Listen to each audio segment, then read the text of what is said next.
Setelah minta tolong kepada Habib Rizik, Rismon Sianipar meminta tolong kepada Sri Sultan Hamengkubuwono ke-10.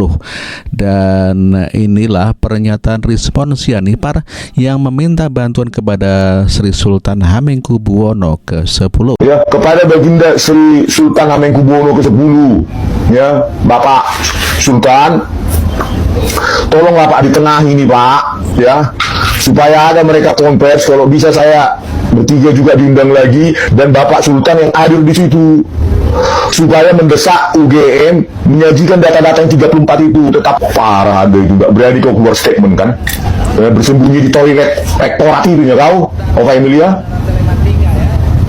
gara-gara kau lah, ya, UGM hancur sehancur-hancurnya. Jengkel kali awak. Kiranya UGM itu milik siapa? Itu milik rakyat itu. Ya kami bagian dari rakyat, gak usah lah dulu alumni, bagian dari rakyat. Jangan bersembunyi di persidangan-persidangan.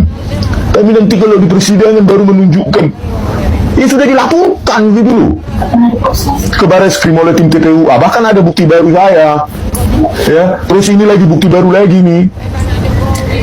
Tapi kan Barreskrim nggak menindaklanjuti, Ova Emilia. Jadi kau bersembunyi karena nggak bakal ditindaklanjuti. Maka yang dokumen yang kalian miliki itu nggak bakal pernah diuji. Begini kok disikapi oleh pihak yang sebelah sana dengan Bang Rismon dilaporkan ke Polda Metro Jaya. Nah saya pikir ini Kapolda Metro Jaya nggak usah diproses lagi lah, itu laporan diabaikan aja. Bukan, sebab ini kan penelitian ilmiah yang mesti dibuktikan, bukan dikriminalisasi. Masa penelitian ilmiah dikriminalisasi, dilaporkan sebagai bentuk fitnah lah yang menyebarluaskan kebencian? Enggak begitu. Nah jadi sekali lagi bahwa Bang Rismon dan kawan-kawan sudah betul itu jalan, teruskan Bang Rismon. Iya. Nah saya pikir ini Kapolda Metro Jaya nggak usah diproses lagi lah, itu laporan diabaikan aja. Rismon, takut banget ya sekarang ya. Kamu membayangkan penjara itu seperti apa nantinya ya, Mon. Ya itulah makanya Mon ya, mulutmu itu dijaga. Kemarin kamu bilang saya tidak takut, ancaman nyawa pun saya hadapi. Kamu belum diperiksa aja sekarang sudah lari sana sini minta dukungan. Sekarang minta dukungan sama Habib lagi, ya kan? Emangnya sebagai ahli apa beliau itu? Juga Pak Habib yang terhormat, maaf ini ya, Bapak tidak berhak tuh meminta Kapolda Metro Jaya untuk menghentikan kasus itu, ya. Kalau nantinya mereka tidak bersalah, mereka pasti dilepaskan Pak, gak usah takut ya. Tapi hukum harus tetap berjalan, ya. Jadi Anda jangan mengintervensi hukum, ya, gak boleh itu Pak, ya. Salah itu Pak, ya.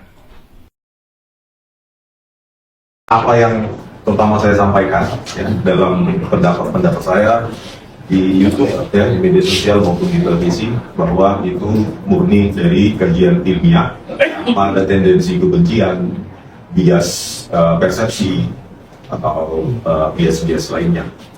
Nah, kajian ilmiah itu outputnya ada dua. Pertama, otentik atau fake.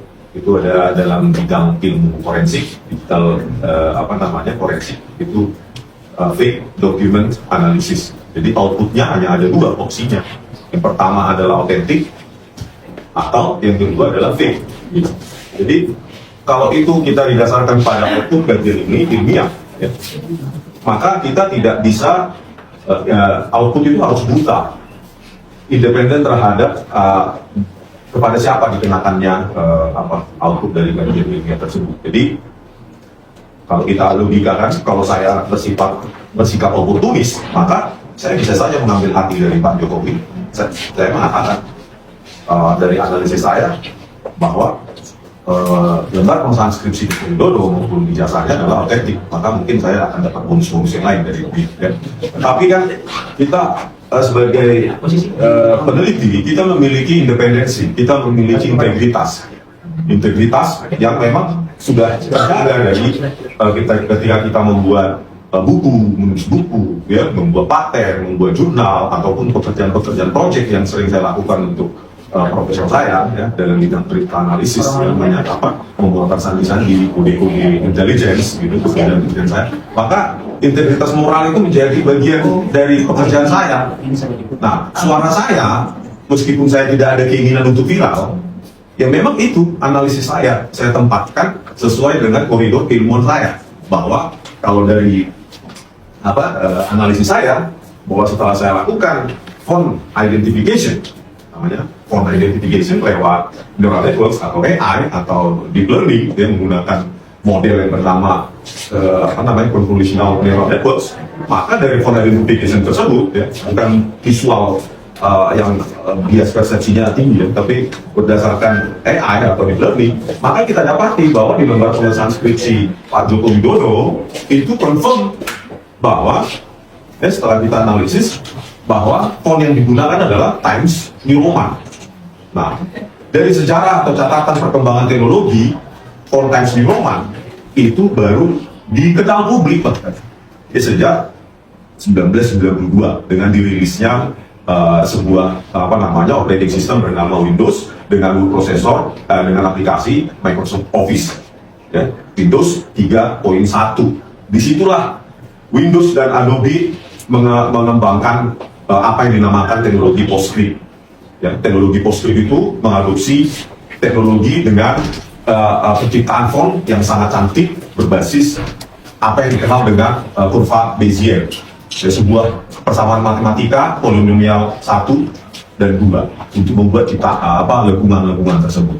Jadi kalau kita mengacu ke sejarah apa yang dikatakan Pak Jokowi lulus tahun 1985, tetapi lembar pengesahan skripsinya sangat modern dan satu-satunya di dunia, dan sudah saya bandingkan dengan apa yang lembar pengesahan skripsi disertasi di sebuah universitas dengan advanced teknologi bernama Massachusetts Institute of Technology yang masih menggunakan MIT yang masih menggunakan elektrik atau Selectric IBM typewriter, ya, dan kita bandingkan, nah maka ketidaksesuaian teknologi itu, ya, yang tidak sesuai dengan zamannya, itulah mengkonfirmasi kajian saya bahwa tidak mungkin zaman tahun 1985 seorang Joko Widodo, ya, di sebuah universitas rakyat yang murah meriah, ya, sampai saya kuliah juga tahun 90-an begitu, yang murah meriah menggunakan teknologi font atau teknologi dengan word processor atau teknologi hardware maupun software yang belum ada saat itu tahun 1985. Jadi dengan catatan evolusi teknologi hardware dan software yang benar-benar confirm, ya, tidak mungkin kan seorang Joko Widodo menggunakan time machine, menggunakan teknologi yang belum ada tahun 1985, ya. Padahal itu seharusnya tahun 1992 mulai rilis. Maka kajian saya mengatakan secara fake document analysis itu confirm 100 miliar persen fake, gitu. Dengan bahasa dramatis, kalau secara matematik 100%, gitu. Belum lagi kalau kita lebih dalam lagi kajiannya, kalau dari perspektif hardware dan software, di mana kalau untuk display itu dikenal dengan DPI atau pixel per inci, kalau dalam teknologi cetak itu namanya DPI, dots per inci, maka kalau kita lihat lagi lembar pengesahan Pak Joko Widodo itu sudah menggunakan teknologi yang DPI-nya sangat tinggi, dots per incinya itu sudah 96, minimum 96 dots per inci. Jadi kerapatan antar pixel-pixel tetangga itu sudah sangat rapat. Maka teknologi itu saat itu tidak ada, baik secara hardware maupun software.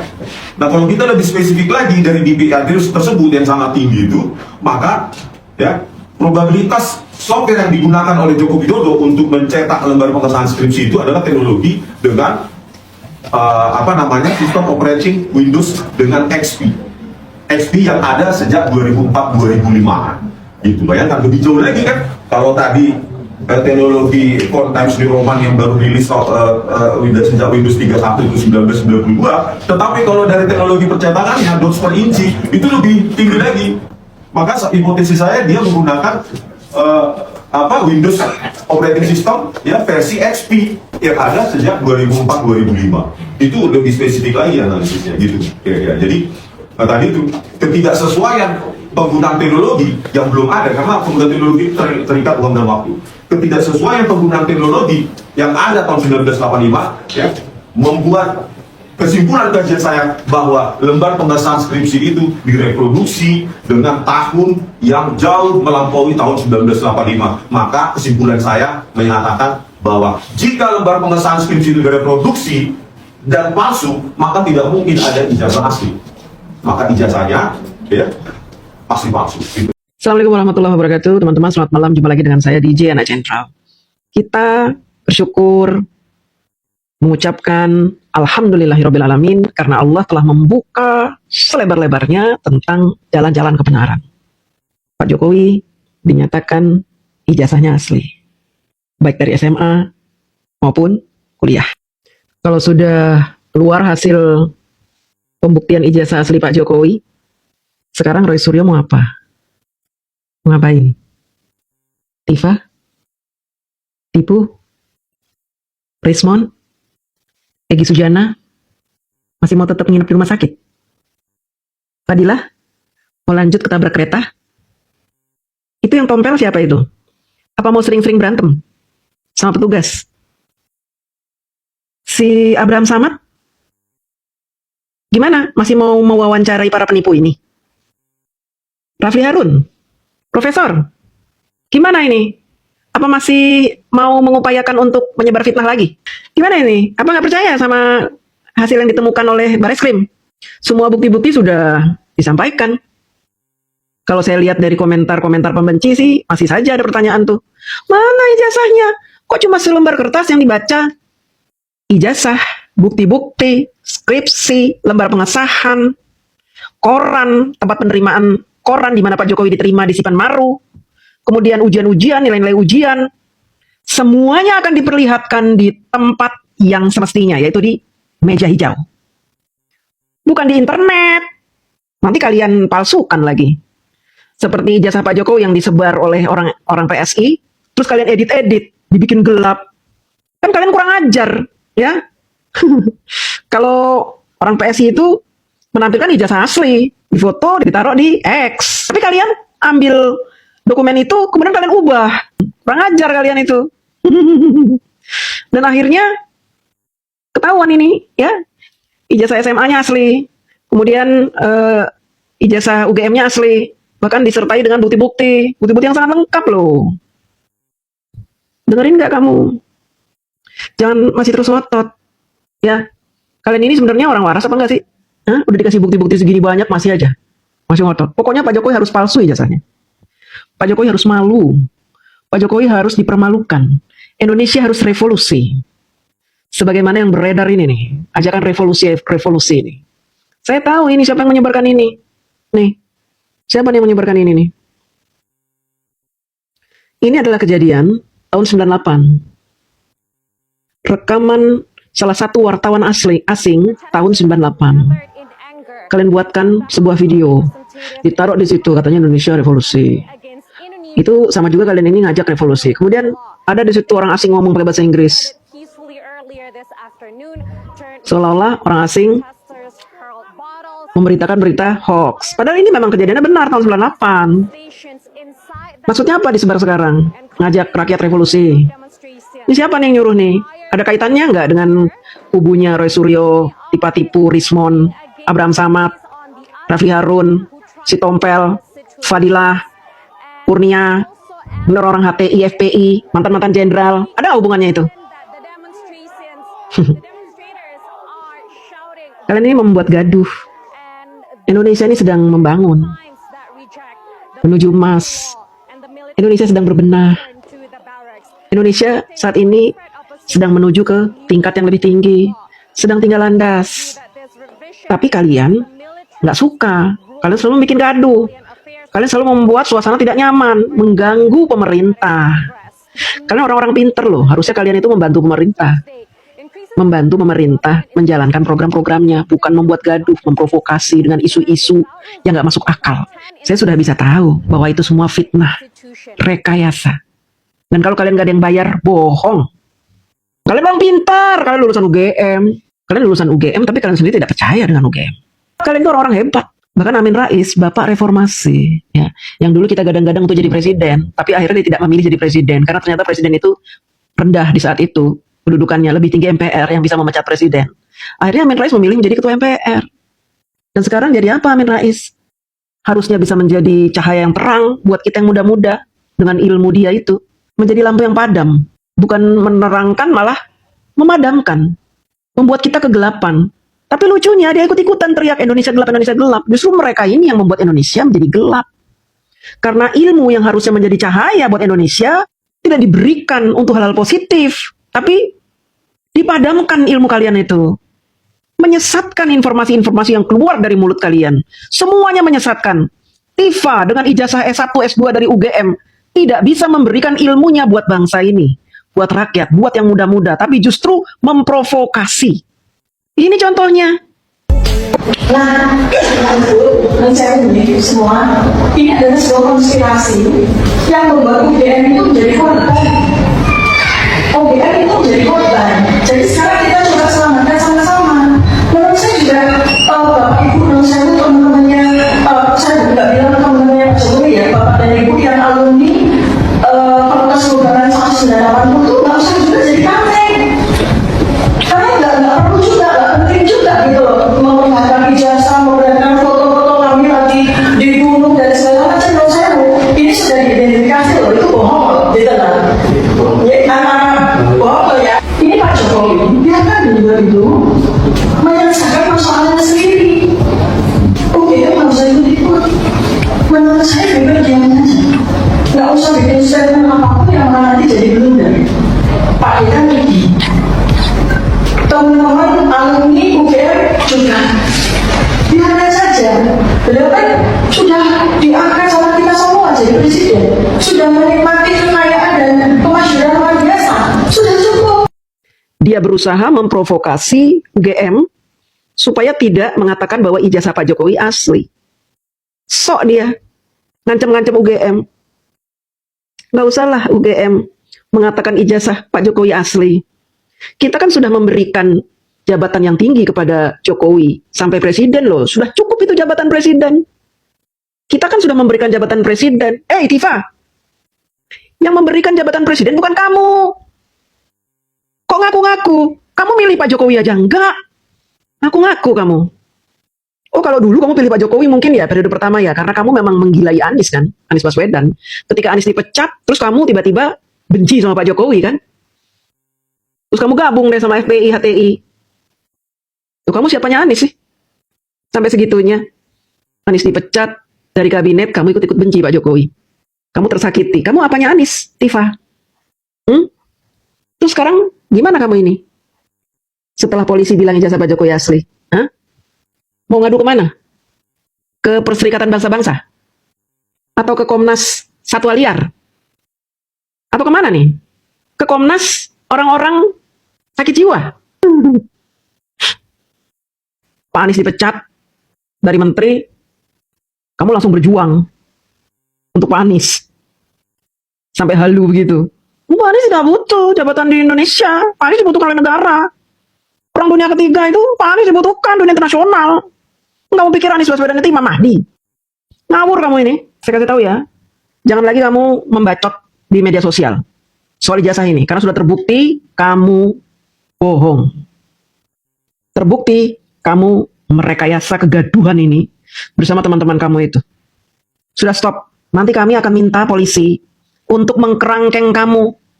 Sekalian menjahit mulut kamu itu. Supaya gak bacot yang bohong-bohong lagi. Kami sudah muak dengar kebohongan-kebohongan kamu itu. Udah enak. Orang-orang di luar sana banyak yang percaya dengan omongan kamu itu. Sok-sok dokter. Padahal dokter. Ketika dipanggil oleh Abraham Samad, Dokter Tifa, bangga. Wah, dokter nih gue. Ditulis D besar R kecil, bangga. Protes dong, Pak Abraham. Saya mau klarifikasi, saya bukan dokter, saya dokter. Gitu dong. Sama seperti Anies Baswedan tidak pernah klarifikasi bahwa dia bukan Imam Mahdi. Sakit jiwa ini, sakit jiwa tapi dipamerkan di ruang-ruang publik. Dan media massa memberikan kalian panggung. Memamerkan kegilaan kalian itu.